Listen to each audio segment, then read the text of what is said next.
ini akumulasi 11 tahun itu. Ya 10 tahun era Jokowi dengan hampir 1 tahun era Presiden Prabowo Subianto. Jadi ini Prabowo betul-betul kena getahnya gitu. Ini semacam titik kulminasi kekesalan akhirnya pecah juga ketika DPR tidak bisa diharapkan, pemerintah tidak bisa diharapkan, tidak sensitif terhadap penderitaan rakyat. Jadi amanat penderitaan rakyat yang harusnya dipikul oleh mereka justru dipikul lagi oleh rakyat. Ini ada konflik elit politik menurut saya. Elit itu baik artinya rejim lama itu tentu yang tadinya dimanjakan, termasuk oligarki lama, dimanjakan rejim lama, termasuk kepolisian dianggap sebagai anak emas, bagian dari pemerintahan Jokowi. Ini pelan-pelan menurut saya tidak nyaman dengan pemerintahan Prabowo Subianto. Menurut saya kalau tidak dihentikan ini sampai Oktober ini akan terus berlanjut seperti yang diperkirakan. Ini akan meledak. Saya menyarankan di forum To The Point ini bahwa harus dibentuk tim pencari fakta untuk mengungkap kerusuhan ini.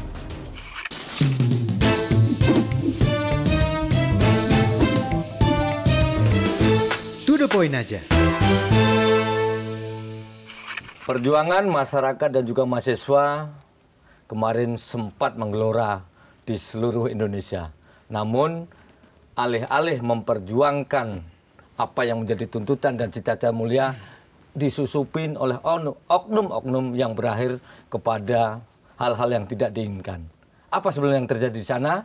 Kali ini To The Point bersama seorang pengamat politik dan juga militer yang tentu akan berbagi tentang pengamatannya selama ini. Apakah ini mengandung unsur penyusupan atau mungkin ada aktor-aktor intelektual di balik aksi ini.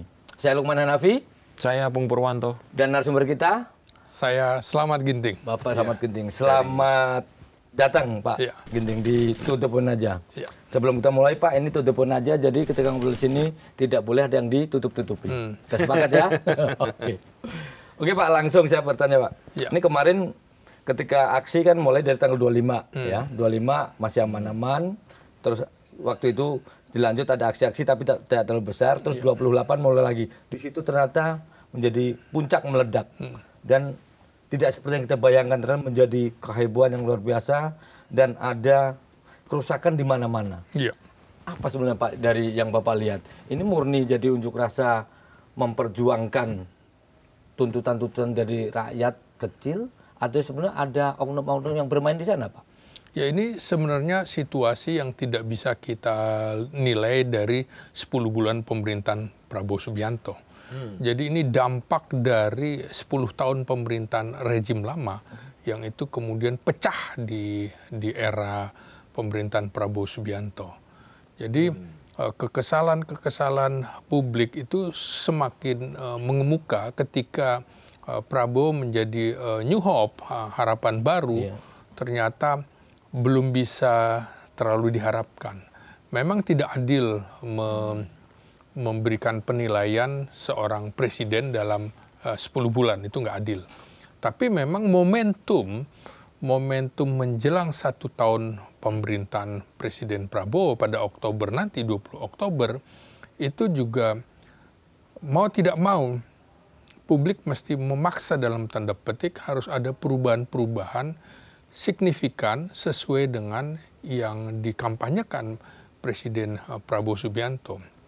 Jadi situasi di mana buruknya ekonomi itu justru menimpa rakyat dan itu akibat salah kelola 10 tahun pemerintahan yang lama, dampaknya sekarang.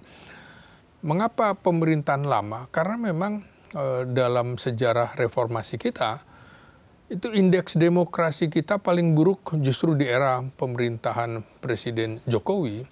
Terus juga indeks korupsinya juga sangat-sangat memprihatinkan, sehingga OCCRP, Organisasi Wartawan Investigasi Internasional, memberikan semacam predikat buruk bahwa Presiden Jokowi adalah salah satu pemimpin terburuk di dunia. Jadi ini dampaknya. Jadi proyek mercusuar yang ugal-ugalan akibatnya sekarang. Sekarang makanya ini semacam titik kulminasi kekesalan akhirnya pecah juga ketika DPR tidak bisa diharapkan, pemerintah tidak bisa diharapkan, tidak sensitif terhadap penderitaan rakyat. Jadi amanat penderitaan rakyat yang harusnya dipikul oleh mereka justru dipikul lagi oleh rakyat. Kita tahu misalnya tidak masuk akal tunjangan 12 juta beras 12 juta untuk anggota parlemen. Sementara gaji-gaji kita beras aja tanggungannya ada di situ. Pajak kita juga di situ. Nah, ini pajak juga dibiayai oleh negara. Ini rasanya betul mengingatkan saya pada peristiwa di Prancis dulu, di mana Menteri Keuangan siapa Siluet itu ya, itu yang kemudian membuat Prancis hancur-hancuran karena rakyat dipajaki begitu. Nah, tentu saya ingat tokoh Mr. Clean Indonesia, di mana saya meliput waktu itu bagaimana Ma'ari Muhammad, ya, luar biasa betul. Saya berapa kali ketemu dia, sepatunya sama aja dengan kita, sepatu Cibaduyut begitu ya. Dan dia bukan majakin rakyat. Dia datang ke rumah Presiden Soeharto, misalnya, ke rumah menteri-menteri, menyerahkan daftar pajaknya gitu. Jadi yang disasar justru harusnya elit, bukan rakyat. Jadi kemudian komunikasi yang buruk yang dilakukan elit negara, baik itu di eksekutif maupun di parlemen, itu juga menunjukkan pelecehan terhadap rakyat. Dianggap misalnya orang menuntut bahwa bubarkan DPR itu sesuatu yang wajar karena kekecewaan, dan itu bukan hal yang baru ya. Di tahun 59, tahun 60 DPR dibubarkan oleh Presiden Soekarno ketika dekret Presiden 5 Juli 1959. DPR hasil pemilu 55 itu diganti oleh DPR-GR, DPR Gotong Royong, dan juga Majelis Permusyawaratan Rakyat Sementara. Jadi bisa. Jadi tidak boleh kemudian dilecehkan dengan cara yang menginginkan pembubaran DPR itu adalah orang tolol sedunia. Itu jangankan mereka, kita juga marah karena mereka tidak bisa mengemban amanat penderitaan rakyat.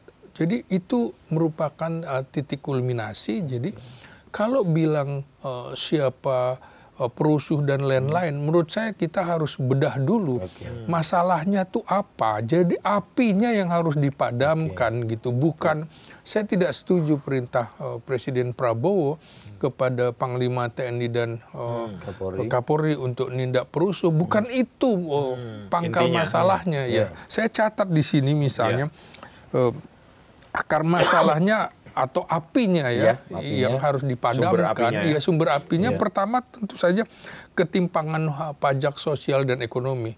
Fakta ya. Kemudian juga ini juga yang menimbulkan karena dana jor-joran untuk proyek mercusuar eranya Presiden Jokowi, sehingga di daerah juga kemudian bagaimana caranya supaya ada keuangan. Dia naikkan pajak, PBB segala macam. Menurut saya juga seharusnya seperti pajak bumi dan bangunan, itu tanah kita, kenapa juga harus dipajaki segala macam. Itu sampai gila-gilaan 100, 200, 300 sampai 1000% begitu.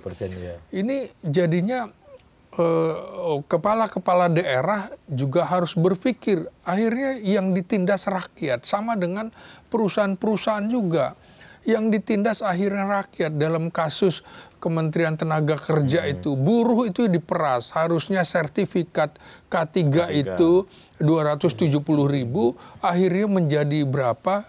Menjadi 10 juta dan lain-lain. Nah, perusahaan, namanya perusahaan nggak mau rugi.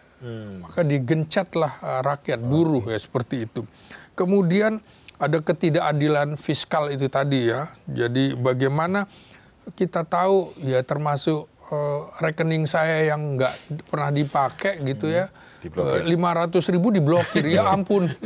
Rekening dosen gitu kan, pengamat gitu ya, yang memang nggak dipakai. Dan itu untuk membuka aja harus juga bayar 100.000 kan.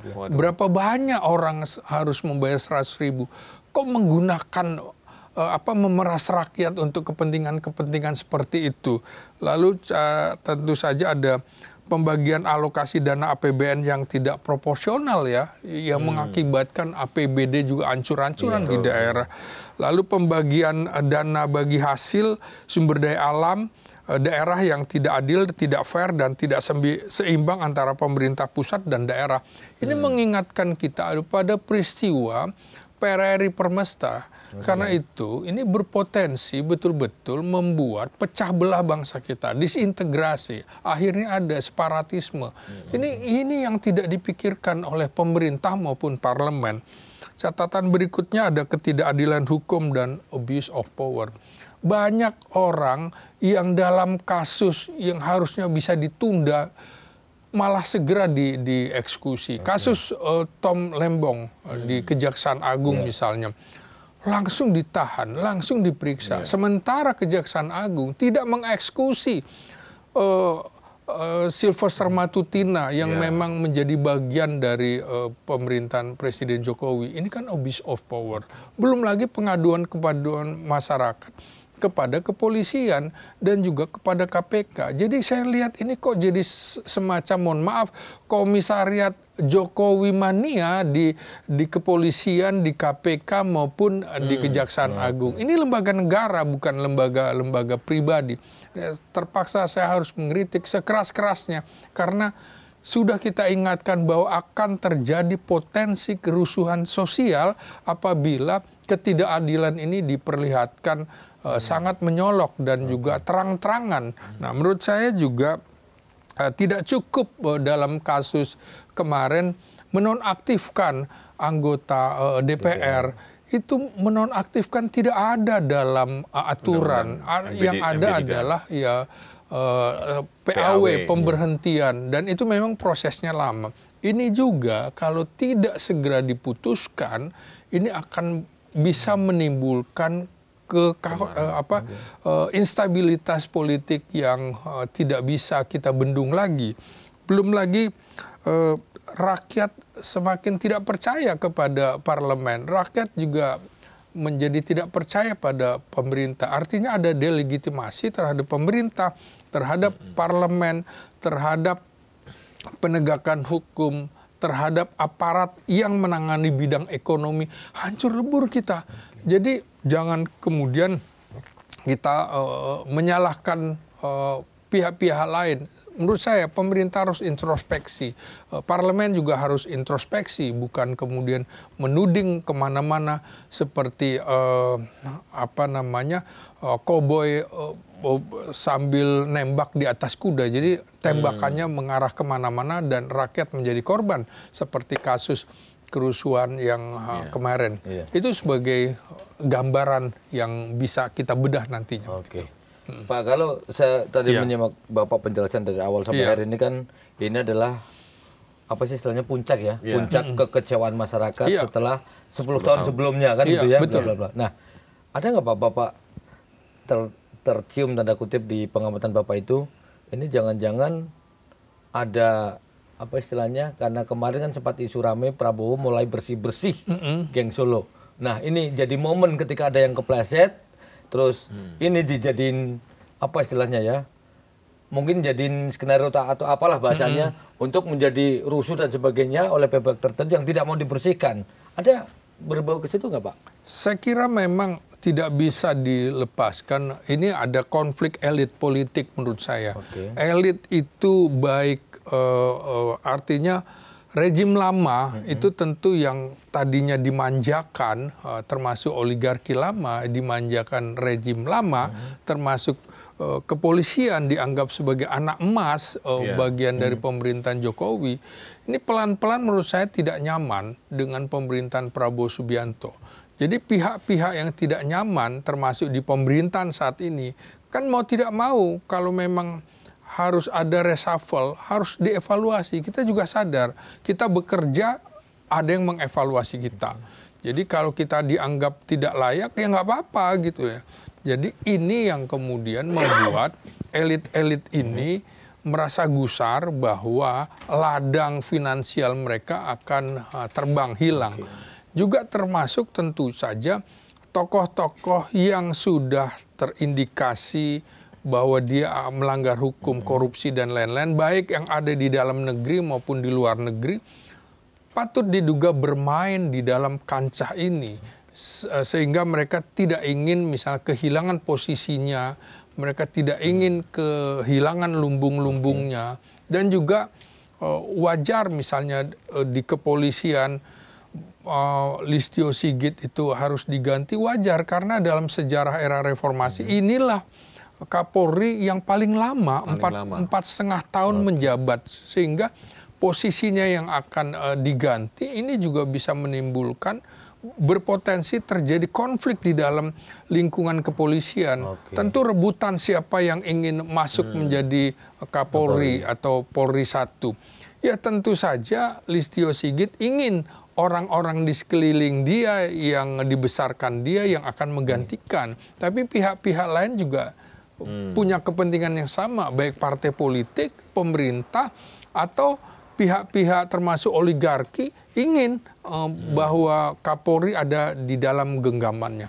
Karena Kapolri itu jauh lebih strategis ketimbang Panglima TNI sekalipun. Mengapa? Karena polisi memegang dua senjata, hukum dan senjata api. Nah ini yang kemudian berhadapan dengan masyarakat. Kapolri itu bisa menentukan dari mulai kepala desa, wali kota, bupati, gubernur, atau barangkali juga presiden dan anggota parlemen, karena dia punya senjata menyandera mereka dengan beberapa kasus sehingga mereka tidak bisa maju dalam kancah pilkada, pilpres dan lain-lain. Jadi sangat-sangat luar biasa kewenangannya, belum lagi dia adalah pemegang anggaran. Nah, pemegang anggaran, sementara di TNI, Panglima TNI bukan pemegang anggaran, cuma kuasa pemegang anggaran. Pemegang anggarannya adalah Menteri Pertahanan. Nah ini polisi enggak. Jadi sendiri. Jadi walaupun jenderal-jenderal bintang 4 AD, AL, AU, tapi sesungguhnya nggak pegang uang gitu. Sementara kepolisian bisa dia minta uang ke Kementerian Keuangan. Ini nggak bisa. Selama struktur kenegaraannya tidak seimbang, maka di situ juga akan terus ada konflik di bawah menurut saya. Jadi ini adalah kesempatan bagi Presiden Prabowo dalam kasus kerusuhan ini, artinya juga harus ada yang bertanggung jawab. Kapolri itu harus dicopot. Dalam beberapa kasus dulu peristiwa malapetaka 15 Januari 1974, itu jenderal-jenderal dicopot semua oleh Presiden Soeharto, diganti yang baru. Ini mau nunggu sampai kapan menurut saya? Ini harus ada yang bertanggung jawab. Karena kerusuhannya ini melanda di beberapa wilayah provinsi, dan siapa yang harus bertanggung jawab? Nggak mungkin nggak bertanggung jawab. Berarti dia tidak mampu mengendalikan dan lain-lain. Nah, iya kira-kira Kamtipmasnya, karena tugas utama kepolisian yaitu Kamtipmas dalam rangka penegakan hukum dengan pelayanan, menjadi pelayan, pelindung, pengayom. Nah, fungsi-fungsi ini menurut saya kurang muncul di dalam struktur kepolisian. Unsur pelayanannya kurang. Mana jabatan-jabatan pelayan itu? Jadi ini harus direformasi total dalam kasus ini. Tapi Bang Slamet, Presiden kan pemegang kekuasaan tertinggi. Artinya tadi betul orang juga tahu semua bahwa Kapolri itu kekuasaannya sangat besar. Pemegang anggaran, terus hukum, pegang senjata lagi. Tapi kan Presiden punya kewenangan yang lebih besar dari itu. Itu kenapa begitu sulit ya Bang? Nah, kalaupun mau melakukan reformasi lah ya.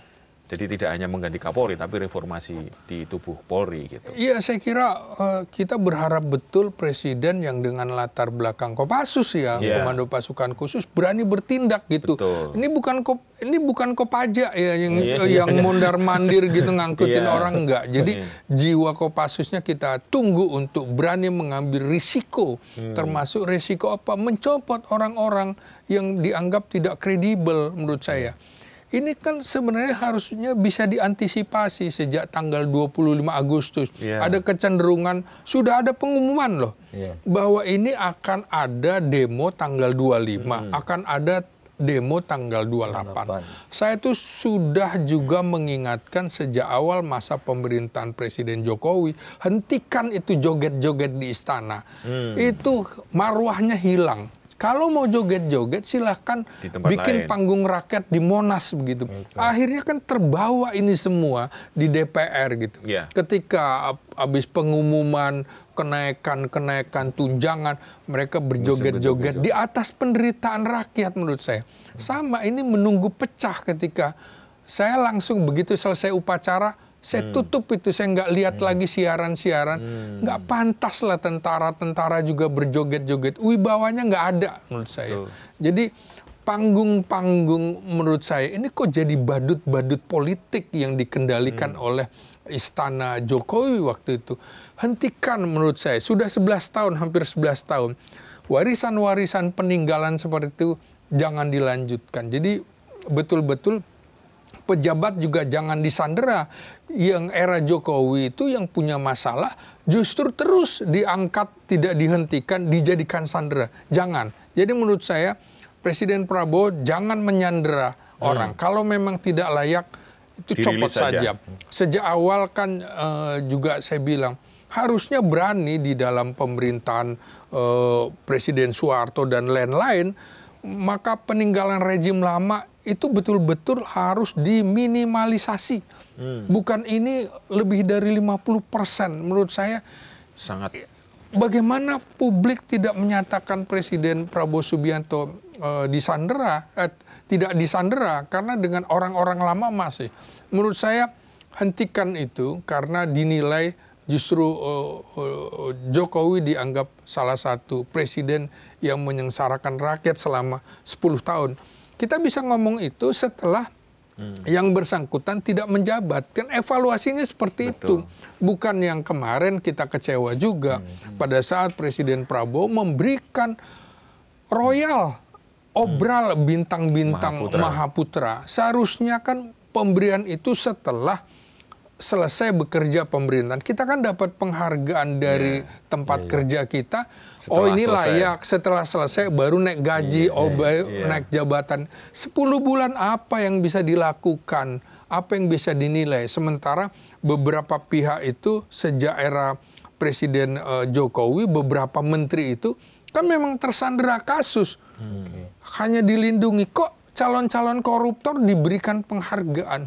Itu menurut saya ini yang harus diingatkan juga pada Presiden Prabowo bahwa di sekelilingnya dia adalah orang-orang asal Bapak senang gitu ya. Dan ini yang membuat Prabowo akhirnya bisa terjerumus. Tugas kita termasuk di podcast To The Point aja, ya to the point aja. Jangan lagi menggunakan asal Bapak senang. Anda harus dengarkan Prabowo, kami-kami ini yang tidak punya pretensi apa-apa. Menjadi wartawan, menjadi analis, itu kita ingatkan. Kita tidak minta jabatan, kita tidak minta fasilitas. Tugas kita adalah mengingatkan seperti itu. Artinya kan ini berpacu dengan waktu ya Pak ya? Saya nggak tahu apakah respon masyarakat seperti apa ketika tuntutan mereka juga mereka masih menilai ya. Terutama kalau kita lihat di media sosial gitu ya. Anak-anak muda itu juga begitu kritisnya gitu. Nah ini kira-kira dimulai dari mana dulu nih Pak? Apa yang harus dilakukan oleh Pak Prabowo untuk mengembalikan kepercayaan publik dulu? Apakah dari sisi hukum atau dari sisi ekonomi yang tadi juga disebut masalah ekonomi juga banyak tadi ya? Apakah memang bisa dilakukan secara serentak gitu? Perubahannya momentum di 20 Oktober atau lebih cepat dari itu gitu? Ya saya kira begini, kalau ingin demo berhenti, kita tidak bisa menghentikan demo tanpa kemudian penyebabnya diatasi. Ya pertama menurut saya hormati kedaulatan tertinggi rakyat itu. Ya contohnya misalnya hak reshuffle terhadap anggota DPR, rakyat juga perlu mendapatkan kesempatan untuk memberikan saran. Karena itu kan wakil rakyat, bukan PAW dan segala macam hak partai politik. Nah, itu satu. Kemudian hormati konstitusi rakyat. Ya, seperti rakyat berhak menuntut pemerintah, menuntut parlemen apabila mereka dianggap kinerjanya tidak sesuai. Itu kan hak konstitusi. Jadi demo itu kan konstitusi. Nah, kemudian juga hormati imunitas konstitusional rakyat. Jadi jangan ketika rakyat mengkritik, harusnya kan harus bisa dibedakan kemarin. Aksi massa dengan aksi perusuh itu beda. Nah, kita harus bisa kemudian menyelami itu. Kegagalan polisi dalam menangani aksi unjuk rasa berbuntut itu tidak profesional, akhirnya ada driver ojol terlindas walaupun tidak sengaja. Tapi itu harus bentuk pertanggungjawaban, tidak profesional. Selama ini beberapa kasus seperti kasus di Bawaslu, Kanjuruhan, seratusan, tidak ada yang bertanggung jawab. Justru Kapoldanya naik pangkat segala macam. Kemudian Kapolrinya juga masih menjabat. Menurut saya apa yang dilakukan oleh Presiden Jokowi menurut saya tidak layak. Seharusnya ini udah dicopot lama kasus Listio Sigit Prabowo ini. Nggak bisa. Jadi kita itu ini jabatan betul-betul amanat. Bisa 1 hari, 2 hari, 3 hari kalau kemudian tidak mampu. Kenapa ini harus diperpanjang? Kemudian juga yaitu tadi hak recall itu kalau bisa rakyat juga dihidupkan lagi, rakyat dilibatkan. Seperti kita juga bisa nilai, oh itu nggak layak, itu nggak layak. Jadi sistem politik, sistem pemilu itu juga harus dirombak total. Ya betul, jangan misalnya tahapan. Kita sebelum jadi Pemda tentu pernah jadi redaktur pelaksana, redaktur, reporter, dan bawa dari tahapan itu. Nah ini anggota DPR juga harus perhatikan, kalau bisa dia menjadi anggota DPRD dulu gitu kan, ya ada kabupaten, kota, naik provinsi, naik. Jadi jenjangnya ada, jangan tiba-tiba modal cuap-cuap, lucu-lucuan menjadi anggota DPR, begitu ada kasus ini, bagaimana uya-kuya juga menganggap ini sebagai lelucon, seperti itu.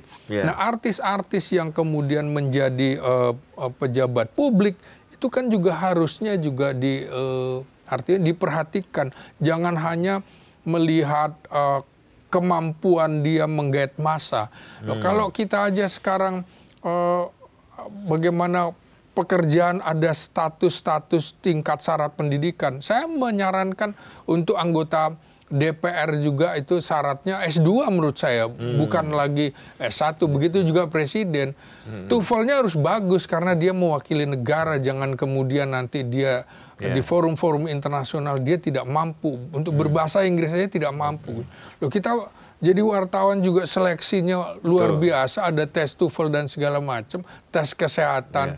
Nah ini yang menurut saya seleksi untuk menjadi pejabat publik harusnya keras gitu, bukan asal-asalan kemudian bisa meraih suara sebanyak-banyaknya. Kemudian tentu saja di dalam kasus ini kita tidak sepakat ada penjarahan, ada pembakaran, itu memang harus ditindak tegas itu. Tapi apinya itu juga harus dijawab oleh pemerintah, akar masalahnya, bukan dibiarkan. Kalau tidak ini akan menyebar kemana-mana.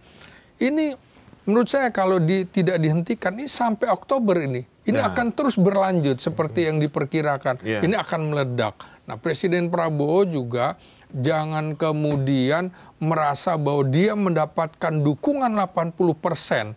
Kita tidak lagi harus percaya pada lembaga-lembaga survei karena nyatanya seperti ini. Itu juga kemudian seperti menindakbobokkan presiden bahwa dia merasa dapat dukungan. Presiden juga tidak lagi bisa bilang pemerintahan kami baik-baik saja, kabinet bekerja baik, kami bekerja kompak. Nyatanya seperti itu. Jadi Presiden Prabowo sesungguhnya menghadapi musuh di dalam selimut di kabinetnya. Ini yang harus diurai. Oke, Pak, kira-kira musuh dalam selimut tadi, Bapak tadi juga sempat menyinggung ada berapa? Lebih 50% ya dari yang sekarang berkuasa. Sisa yang lama. Sisa yang lama itu. Kalau boleh Bapak, menurut Bapak itu yang kemarin kira-kira ikut atau mungkin langsung atau tidak langsung dalam apa sih misalnya ontran-ontran inilah kehebohan kemarin itu, kira-kira berapa orang Pak menurut Bapak? Bapak sempat ngelihat itu nggak Pak, si A kayaknya ikut terlibat, si B ikut terlibat itu? Ikut terlibat apa? Ini mengkondisikan lah mungkin bahasa ininya. Ada nggak Pak musuh dalam selimut itu? Iya, saya kira begini ya, partai politik pasti punya kepentingan. Kepentingannya adalah merebut kekuasaan. Jadi sesungguhnya musuh dalam selimut itu adalah di koalisi pemerintahan itu sendiri. Jadi mereka punya kepentingan yang sama. Oke, dia sepertinya di depan menggunakan politik dua muka menurut saya. Jadi di depan Prabowo iya, di belakangnya punya kepentingan yang lain. Menurut saya ini harus tegas, harus jelas loyalitasnya kemana. Prabowo harus berani. Nah ini kompromi-kompromi politik terhadap rejim yang lama menurut saya harus dibatasi. Sampai kapan? Oke, sampai 1 tahun. Publik masih bisa memahami. Kalau terus-menerus, termasuk dengan kroni dan oligarki lama, itu harus dibatasi. Kalau tidak, mereka akan menikam Prabowo di balik selimut itu. Oke, berarti artinya kemarin ulah-ulah oknum DPR itu kan ternyata banyak juga yang dari anggota koalisi kan? Berarti jadi warning ya berarti ya? Betul. Jadi tidak bisa dikendalikan. Nah kalau di DPR kan kalau kita lihat isunya, isunya terlalu banyak ya. Anda harus lihat pada demo 25 Agustus kebetulan juga Forum Purnawirawan Prajurit TNI kembali mengirimkan surat lagi. Di poin ke-8 itu kan pemakzulan Gibran ya. Ini memang yang seperti saya bilang, DPR dianggap tidak mewakili rakyat. Kok mereka tidak pernah bisa diterima? Mereka orang-orang selesai dengan dirinya, mereka punya hak sebagai rakyat. Mereka bekas pejuang yang jiwa raganya dipertaruhkan. Apa sih susahnya untuk menerima mereka dan segala macam. Belum lagi kemudian ada tuntutan turunkan ketua DPR, bubarkan DPR dan lain-lain. Jadi fokusnya menjadi ke situ. Jadi menurut saya terlalu banyak kepentingan termasuk geopolitik di mana ada pertarungan antara Cina yang diberikan kesempatan luar biasa era Jokowi misalnya, tentu saja khawatir kehilangan di masa Prabowo Subianto. Dan Amerika juga tentu berkepentingan supaya jangan Cina lagi. Ya gua dong, giliran gua. Kira-kira artinya ada pertarungan kepentingan internasional yang juga ingin masuk ke Indonesia. Kita tahu ketika amandemen Undang-Undang Dasar 45 kita tahun 2002, mereka berkepentingan Indonesia menjadi liberalis dan lain-lain. Jadi masuk akal kalau ada kepentingan asing lewat proksinya di Indonesia untuk membuat kerusuhan di mana-mana. Selain tentunya ada konflik elit kepolisian, konflik elit pemerintahan, konflik elit di parlemen, semuanya menjadi satu, berkelindan di situ, dan rakyat lagi-lagi menjadi korban. Karena di dalam revolusi anak kandung menjadi korban. Kita tidak ingin rakyat menjadi korban di dalam upaya perubahan menjadi lebih baik ini. Berarti kemarin komplikasi ya? Komplikasi, betul. Penyakit komplikasi ya? Artinya sudah benar-benar ini ya, melihat situasi ini memang tidak boleh hanya satu sisi ya Bang ya? Iya, betul.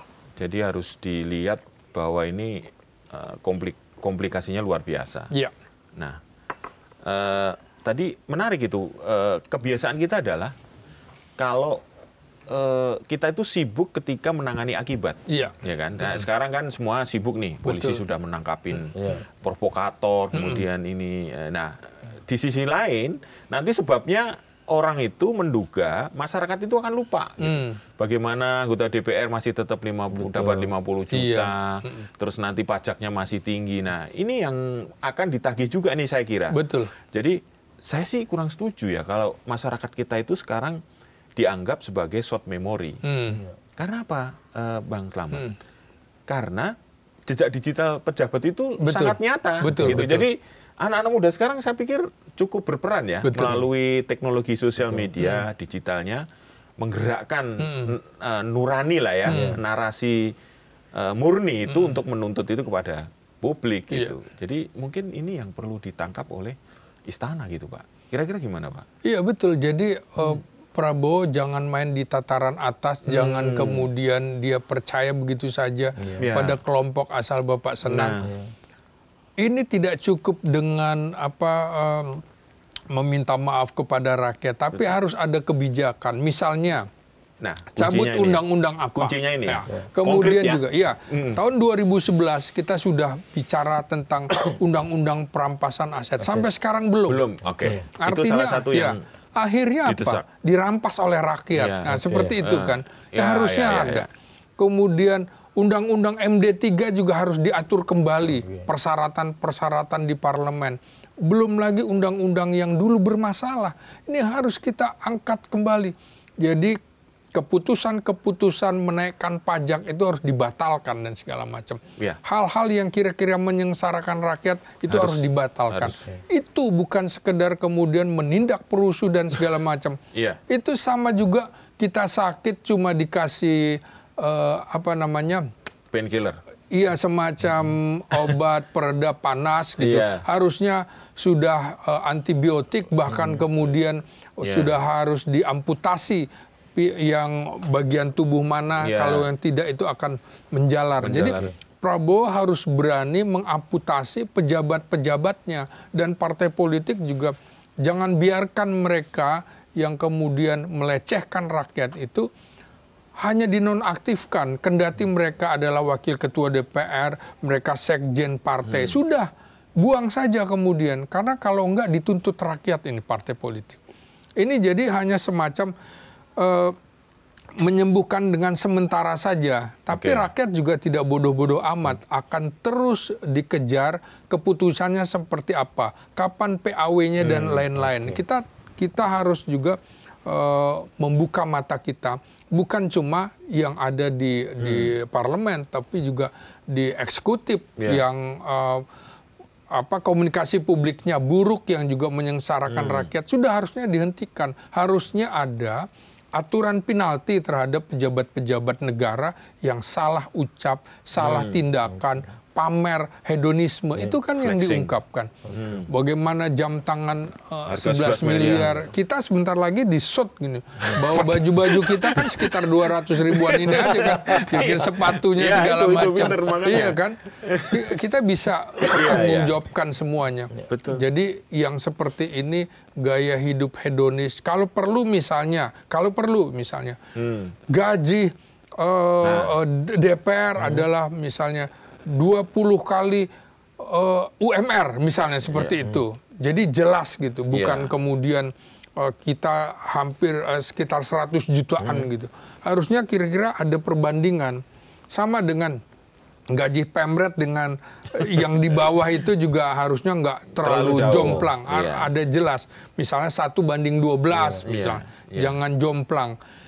Menteri juga seperti itu. Fasilitas-fasilitas termasuk ini kan. Masih ada yang jalan-jalan di Sydney segala macam. Hentikan yang begitu perjalanan ke luar negeri. Masa perbandingan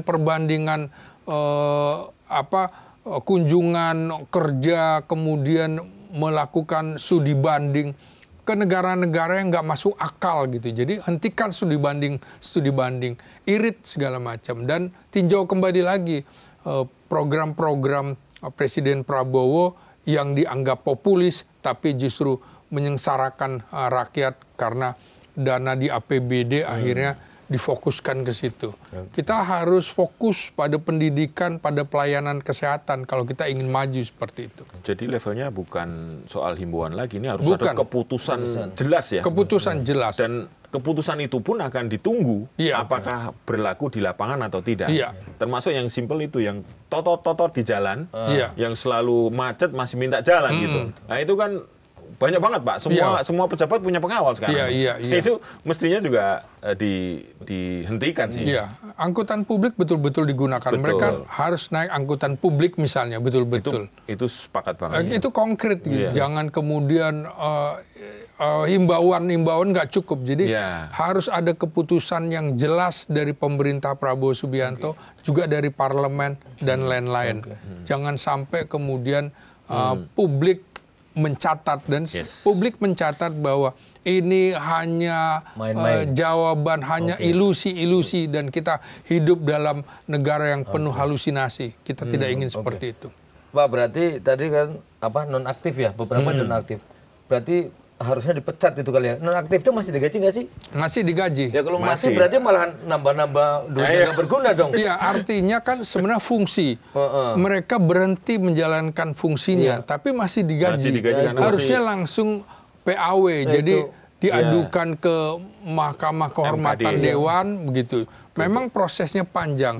Ini semacam bargaining supaya rakyat tenang. Saya kira harus ada keputusan konkret gitu. Jadi semua rakyat juga harus diberikan hak bahwa ini nggak layak. Harus PAW menurut saya. Tidak berhenti pada nonaktif. Nonaktif itu tidak ada aturan di DPR gitu. Itu partai saja. Wajar kan di medsos akhirnya bilang, lu selama ini aja sebenarnya udah nonaktif, cuman nggak diumumin karena nggak pernah kerja katanya. Nggak pernah kerja, kan? Betul. Kok sekarang lah ini malah hanya mengesahkan yang dijalankan gitu loh. Persis. Kan mereka protes begitu, berarti masuk akal ya? Iya, masuk akal. Harusnya pecat gitu ya? Ya harusnya pecat menurut saya. Payroll-nya masih jalan itu. Nah itu dia. Tidak sidang, payroll-nya jalan. Iya, kalau di medsos masalah bilangnya, lu selama ini aja mereka nonaktif. Jadi nanti gitu. Kalau situasi rakyat lupa, dia akan dikembalikan. Ini kan menyakitkan rakyat. Tapi itu memang pola-pola zaman pemerintahan lalu ya. Kayak sering melakukan test the water gitu. Sengaja membuat keputusan yang memang sebenarnya keinginan dia memberatkan. Tapi begitu ada protes nanti mundur dikit, tapi nanti dimasukkan lagi gitu. Iya, memang seperti itu. Ketika rakyat lengah kan mungkin nggak tiap saat ya kita ngawasi. Masukin lagi, tiba-tiba pajak naik gitu kan. Tiba-tiba kan gitu. Jadi ini kelakuan yang mestinya dihentikan sekarang. Iya, betul. Ya, udah nggak, bukan zamannya lagi begitu. Harus lebih partisipatif ya. Betul. Kalau perlu teman-teman yang demo itu diajak apa maumu, ya ini dirumuskan langsung gitu ya. Iya. Gitu. Jadi itu kan betul, kekecewaan terhadap parlemen harus dijawab dengan kami membatalkan tunjangan ini, tunjangan ini. Langsung. Jelas. Kami mengurangi gaji dari sekian. Kondisi ekonomi yang sulit, ya mereka harus bertanggung jawab, bukan rakyat yang dipajaki. Ini kita bukan ngompori menjadi provokator bagi rakyat. Kondisinya kritis, kita sama gitu loh. Kita juga naik angkutan umum, kita juga berjalan tertatih-tatih untuk liputan, untuk apa, semuanya menikmati. Bagaimana krisis itu harus dinikmati semua, bukan hanya dinikmati oleh rakyat, sementara pejabat-pejabat joget-joget. Jadi acara joget-joget itu hentikanlah, baik di istana maupun di parlemen. Cukuplah gaya badut-badut politik era Jokowi itu hentikan itu. Prabowo jangan ikut-ikutan lagi. Gitu. Iya, betul. Itu kemarin ada yang menganalisis bahwa ojol kita itu jumlahnya 7 juta, Bang. Iya, betul. Dan mereka itu 50% adalah sarjana. Itu artinya mereka itu sebenarnya kelas menengah yang jatuh miskin karena ada kondisi ekonomi seperti ini. Betul. Artinya kalau kemarahan kelas menengah, ini kan kelas menengah yang selama ini juga dianggap tidak terurus, Bang. Nah, itu mereka ini kan cerdas-cerdas ya. Artinya kan jangan main-main lagi gitu dengan mereka gitu ya. Betul. Jaringan mereka nasional ya. Nasional, Bang. Saya beberapa kali naik mereka. Kok ini ada SHMH segala macam kan S2 segala macam. Nah, ini menurut saya juga Kementerian Perhubungan harus mengambil keputusan. Kan biasanya begini, kejadiannya sekarang misalnya, saya mau kemana bayaran 150, dia bilang, Pak ini kita bayar 150, saya matikan ya. Kenapa? Karena kalau enggak Pak, saya 60%-nya buat sana, bukan buat saya. Buat aplikasi. Iya, buat aplikasi. Nah ini harus ditentukan posisi taksi online atau ojek online, itu harus diputuskan. Kementerian Perhubungan harus pro rakyat, bukan pro kepada operator segala macam. Ini mau angkutan plat kuning atau bagaimana? Harus diatur. Jadi ini jangan Kementerian Perhubungan enak-enak aja nih dalam kasus ini kan. Jangan semuanya ditimpakan kepada parlemen, tapi eksekutif. Ketenaga kerjaan misalnya, soal buruh. Ya demonya kalau menurut saya ke sana aja, ke Kementerian Tenaga Kerja. Jangan kemudian ke DPR, nggak bisa juga diharapkan. Mereka nggak fokus dengan kerja-kerja legislasinya begitu. Mana undang-undang yang dihasilkan gitu. Tapi kemarin kalau saya ngelihat nih Pak, mungkin kalau salah dikoreksi lah. Awalnya ke DPR ya. Ini emosi memang dengan ulah-ulah oknum sana. Ketika terus sama aparat polisi mungkin ya ditembakin di macam-macam, terus mereka balik menyerang kepolisian, tetapi dengan marah yang sama gitu loh. Kayaknya mereka juga menyimpan dendam barangkali ya ke oknum-oknum aparat itu juga kali ya. Jadi nggak cuma yang di DPR, tapi kayaknya oknum penegak hukum juga para ini dendam juga karena emosinya ya itu seperti saya bilang, ini akumulasi 11 tahun itu.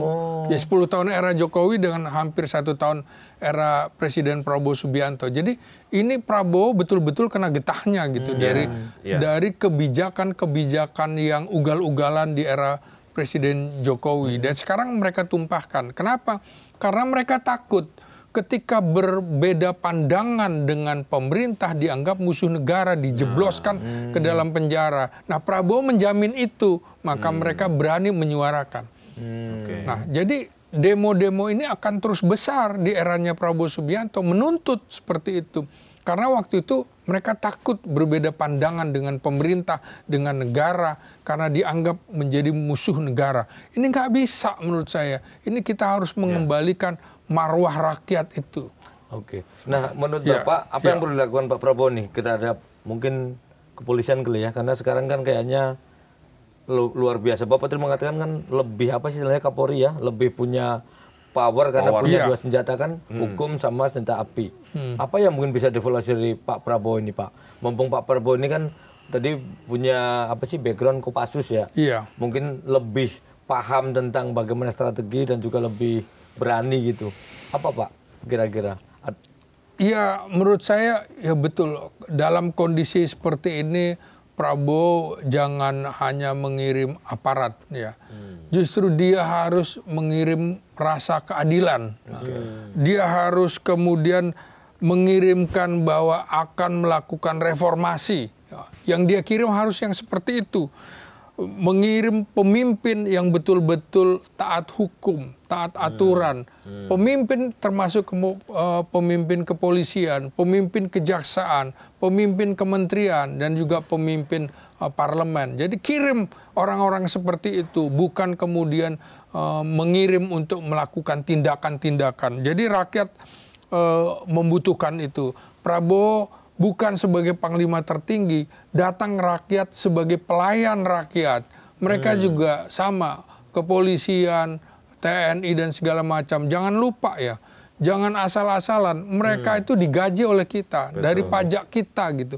Mereka pelayan kita, jangan kemudian mereka menggunakan senjatanya untuk memukul kita. Itu senjata kita biayai, dari mulai tutup kepalanya sampai sepatu larasnya kita yang biayai. Jadi kirim itu kepada rakyat, bukan kemudian menindak rakyat. Saya kira ini faktor sosiologis, faktor psikologis yang harus diperhatikan. Rakyat sedang marah sekarang, bukan lagi kemudian tidak cukup hanya datang minta maaf, dan itu juga menurut saya banyak yang memanfaatkan situasi. Yang harusnya minta maaf itu siapa, tiba-tiba yang datang siapa datang gitu. Jadi janganlah pencitraan-pencitraan lagi. Ya, Kapolri betul harus datang begitu. Kemudian juga Presiden datang minta maaf gitu. Yang lain untuk sementara nggak usah dulu lah. Jangan mencari panggung di atas penderitaan rakyat, di atas kematian warga kita. Sudah 8 orang gugur dalam kasus tanggal 25 sampai tanggal di era Agustus ini. Menurut saya ini sudah rusuh nasional, sudah cukup. Harus ada yang dicopot gitu ya. Artinya berarti kan korban ya, kalau nggak korban kan kita tidak siapa-siapa lah, kita jurnalis. Ada juga dari masyarakat ya, tapi juga dari aparat gitu.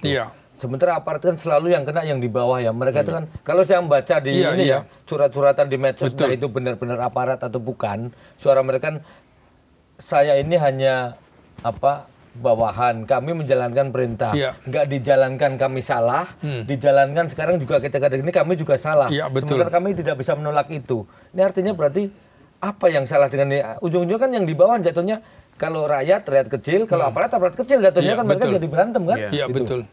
Ya, jadi jika hari ini negara tidak turun menyelesaikan api masalahnya, maka menurut saya negara akan terbakar oleh api di dalam dirinya sendiri. Ini harus betul-betul dicamkan oleh pemerintah. Rakyat sedang susah gitu. Hentikan program-program ugal-ugalan, termasuk pemerintah harus menunjukkan betul-betul bahwa tindakan, ucapan dan perbuatannya itu adalah satu. Jangan menjadi dagelan-dagelan politikus dagelan yang hanya pencitraan aja, senang di bibir segala macam, tapi tindakan nyatanya kepada rakyat itu jauh panggang dari api. Saya kira saya tidak ingin juga pemerintahan Prabowo jatuh hanya gara-gara salah memilih kebijakan dalam situasi krisis seperti ini. Ini gejala sosial, ini bisa jadi gejolak sosial, bisa menjadi kerusuhan massal yang kita tidak menginginkan karena ada pihak-pihak termasuk pihak asing yang bertepuk tangan dan ada pihak juga yang ingin memanfaatkan air keruh ini, situasi di air keruh ini, memancing di air keruh. Saya kira kita tidak mau itu semua terjadi. Ya, saya kira aparat intelijen juga harus bekerja betul-betul untuk kemudian mencari siapa aktor-aktor pelaku dalam kerusuhan ini dan harus dipisahkan antara pengunjuk rasa dan yang murni pengunjuk dengan perusuh ini. Ya harus bisa dibedakan. Kita tidak ingin mahasiswa kita dianggap sebagai perusuh begitu. Betul. Dan itu harus dicari sampai siapa yang memerintahkannya. Iya, betul. Perusuh-perusuh yang sudah ditangkap itu. Ya, karena itu menurut saya pemerintah harus membuat yang namanya tim gabungan pencari fakta untuk mengungkap ini, betul. Dan itu melibatkan banyak pihak termasuk akademisi dan kita-kita ini yang memang punya kepedulian. Jangan kemudian semua dari pemerintah, dari partai politik, sementara mereka punya kepentingan yang berbeda. Kita yang tidak punya kepentingan untuk berkuasa justru harusnya diberikan tempat. Jadi salah satu solusinya adalah buat tim pencari fakta independen dalam kasus ini. Dan karena ini waktu-waktu lalu sudah dilakukan ya. Ketika dalam krisis itu tim pencari fakta adalah salah satu solusi untuk transparansi penyidikannya. Iya, betul. Dan ini kan pemerintah sampai sekarang belum membuat pernyataan seperti ini. Saya menyarankan di forum To The Point ini bahwa harus dibentuk tim pencari fakta untuk mengungkap kerusuhan ini. Pak, sebelum dari Mas Pung, saya mau tanya satu lagi ya, penasaran nih. Pak Slamet, yang saya akan tanya adalah biar simpel aja. Satu, Bapak berarti apakah melihat atau meyakini bahwa kemarin itu ketika ternyata terjadi kerusuhan, ada proksi-proksi dari apa yang dimanfaatkan oleh aktor intelektual di luar apa istilahnya tujuan yang sebenarnya? Bapak melihat kira-kira iya, di dalam krisis ini, krisis ekonomi ini, di mana banyak pengangguran, itu yang akan dimanfaatkan. Kalau kita lihat daftar nama orang yang ditangkap, rata-rata kan dari luar Jakarta, begitu ya. Itu direkrut dari daerah-daerah di mana mereka dihadirkan memang untuk menjadi perusuh, begitu ya. Karena mereka mencari makan. Ini yang menurut saya, kalau negara, kalau pemimpin lupa bahwa tujuan kita bernegara harus mendahulukan pertama sila ketuhanan yang Maha Esa, begitu. Artinya kalau mereka bekerja dengan cara berpikir bahwa ada Tuhan, mereka pasti berpikir, wah saya berdosa, saya salah dalam melakukan. Pikirkan juga untuk sisi kemanusiaan, pikir juga untuk sisi persatuan, dan bahwa kita punya musyawarah, dan itu semuanya untuk keadilan sosial. Jadi menurut saya memang potensi terjadinya kerusuhan massal di Indonesia ini di tengah situasi krisis ekonomi itu mudah betul akan terjadi karena banyak anak-anak muda yang putus sekolah yang ini dimanfaatkan untuk menjadi perusuh, dan memang ada orang-orang jahat yang memanfaatkan situasi ini. Dan kemungkinan itu adalah elit-elit yang kita tidak sebutkan orang per orang, karena ini harus dengan kajian intelijen. Dimanapun juga tidak mungkin mereka akan mengaku bahwa mereka yang membiayai, mereka mendorong tindakan institusional instabilitas nasional ini, begitu. Saya satu lagi, mungkin pertanyaan juga yang muncul ketika termasuk penontonnya kita ya, Pak. Iya. Ini sambil minum ya. Ini biar agak santai dulu. Jadi menjelang situasi yang genting itu, yang kebakaran ternyata ada di mana-mana, Makassar tiba-tiba terbakar, di Pekalongan, di Surabaya, gedung cagar budaya yang demikian bernilai di Cirebon, di wilayah lain ternyata kok seperti ada orkestrasi. Nah, kemudian muncul isu, ternyata ada opsi mau darurat militer. Itu gimana sih, Bang? Kalau gimana nanti? Kok sampai muncul begitu ya? Tidak mungkin ada, kan ada tahapannya. Pertama tertib sipil, kemudian ada setelah itu darurat sipil. Darurat sipil itu polisi yang berkuasa gitu. Jadi nanti kepala-kepala daerah itu dipimpin oleh Kapolda. Baru setelah itu darurat militer. Darurat militer maka yang berkuasa misalnya aja Panglima Daerah Militer. Baru setelah itu darurat perang. Jadi nggak mungkin ada darurat militer tanpa darurat sipil. Jadi darurat militer itu apabila polisi sudah tidak mampu melaksanakan tugas. Dan untuk menjadi darurat militer juga harus ada evaluasi keamanan baik dari TNI, Polri, dan intelijen. Kemudian didiskusikan dulu kepada parlemen, diputuskan oleh presiden. Ada tahapannya, tidak serta-merta. Jadi ini tidak masuk akal kalau ada yang menghembus-hembuskan isu darurat militer menurut saya. Justru menurut saya tertib sipil dulu. Kalau ini situasi sudah, ya memang militer harus membackup polisi. Sampai sekarang harus dilihat polisi masih mampu atau tidak. Kan situasi darurat militer apabila ada gerakan separatis, ada gerakan terorisme dan lain-lain. Dan ada upaya makar, kan tidak ada. Jadi tahapan-tahapan itu menurut saya itu jumping conclusion orang yang berpikir seperti itu. Karena harus ada tertib sipil dulu, darurat sipil, darurat militer, baru darurat perang. Itu undang-undang tahun 1959. Jadi menurut saya nonsen orang yang berpikir itu terlalu halusinasi menurut saya. Jadi sudah clear ya ini ya. Itu berarti disembuhkan oleh orang-orang yang memang ingin situasi jadi kacau gitu. Ya, justru kan situasinya di tengah rencana pergantian elit kepolisian ini, kemudian kemarin ada kasus di mana konflik ada ojol yang terlindas oleh polisi, kok tiba-tiba larinya ke militer. Harusnya justru polisi berbenah diri. Polisi harus melakukan reformasi dirinya. Ketika peristiwa 98-99, TNI betul-betul melakukan reformasi total terhadap dirinya. Polisi malah enggak.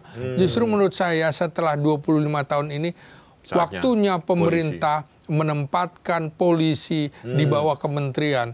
Tidak boleh polisi berdiri sendiri. Karena kalau nanti dia akan menjadi lembaga super body. Nah, jadi kalau di dalam Undang-Undang Dasar 1945, di dalam pasal 30, ada sishan kamrata. Upaya-upaya pertahanan keamanan negara dilaksanakan dengan sistem pertahanan keamanan rakyat semesta, di mana TNI dan Polri sebagai kekuatan utama dan rakyat sebagai kekuatan pendukung. Amanat undang-undang itu menempatkan keduanya di dalam Kementerian Pertahanan Keamanan, dan itu diwujudkan sejak tahun 1960 oleh Presiden Soekarno. Jadi sangat mungkin polisi dikembalikan ke Kementerian Hankam atau di bawah Kementerian Hukum, karena fungsinya sebagai penegakan hukum, bukan berdiri sendiri, bukan menjadi alat kekuasaan presiden. Begitu. Bang, kalau terakhir DPR, secara ini orang kan pada bertanya, ini DPR-nya nggak mau berubah, bla bla bla. Presiden sebenarnya di saat-saat ketika Abang tadi bilang kan, Bapak bilang ini sampai Oktober masih ada demo terus ya. Artinya kan tingkat kepercayaan, ketidakpercayaan kan terus berlanjut nih. Iya. Bisa nggak sebenarnya dalam kondisi ini secara peraturan Presiden membubarkan DPR? Itu harus ada dekret, harus ada dekret semacam dekret 5 Juli 1959. Kalau situasinya nggak memungkinkan dan ada situasi darurat seperti itu, di mana SOB atau darurat militer, situasinya nggak memungkinkan. Karena itu betul-betul DPR harus bisa menerjemahkan keinginan rakyat. Mereka harus mereformasi dirinya sendiri juga. Jangan kemudian konflik di elit DPR, di mana mereka punya kepentingan-kepentingan yang berbeda, justru kemudian memanfaatkan situasi ini untuk saling menjegal di antara pimpinan DPR. Jadi tentu saja kalau Presiden membubarkan DPR, justru Presiden akan jatuh seperti era Presiden Gus Dur dulu. Saya kira kita bukan negara otoritarian, kita komit bahwa negara kita adalah negara yang menjunjung tinggi demokrasi. Begitu. Oke, baik. Mas Pung ada lagi? Saya cukup. Kalau begitu Pak Slamet, ini seperti biasa tamu kita ditutupin aja. Sebelum kita mengakhiri, kami kasih kesempatan apa yang akan disampaikan oleh Bapak kepada masyarakat, mahasiswa, penguasa, juga wakil rakyat kita di DPR agar peristiwa-peristiwa yang seperti kemarin tidak terulang lagi. Tentu saja pemerintah dan juga parlemen sebagai pihak yang dihormati rakyat harus menunjukkan kehormatannya dengan melakukan tindakan-tindakan yang pro rakyat. Justru pemerintah dan juga parlemen jangan menjadi provokator bagi rakyat, memancing kemarahan rakyat dengan kebijakan-kebijakannya yang keliru. Saatnya momentum ini pemerintah harus memenggal peraturan-peraturan yang tidak pro rakyat. Begitu juga parlemen harus juga memikirkan kembali undang-undang yang justru membuat rakyat semakin sejahtera. Seperti hidupkan undang-undang perampasan aset. Karena ini adalah tuntutan yang sudah 11 tahun ini tertunda-tunda. Jangan kemudian mereka tidak mau mengesahkan karena mereka punya kepentingan supaya asetnya tidak dirampas oleh negara. Anda mau menjadi pahlawan atau Anda menjadi pengkhianat bangsa. Demikian. Salam. Baik, terima kasih Pak Slamet. Ini mantap sekali ya Mas Pung ya, sebagai analis politik dan militer dari UNAS ya. UNAS, Oke. Jakarta. Terima kasih untuk waktunya dan sudah hadir dan sudah menyampaikan dengan to the point aja di sini ya. Dan para pemirsa setia dari Tutupan aja, depan tadi adalah kita nggak terasa sudah lebih dari 60 menit untuk berbincang-bincang. Kita tidak bermaksud untuk membuka kembali apa yang kemarin terjadi, tetapi ini mudah-mudahan apa yang kita bahas ya menjadi apa istilah semacam alarm lah untuk ke depan biar tidak terjebak dalam permainan elit ya. Kita sebagai rakyat tentu kita pengen aman, damai dan sejahtera. Saya Lukman Hanafi, saya Apung Purwanto, dan Bapak Slamet Ginting. Oke, terima kasih atas kebersamaannya dan selamat malam.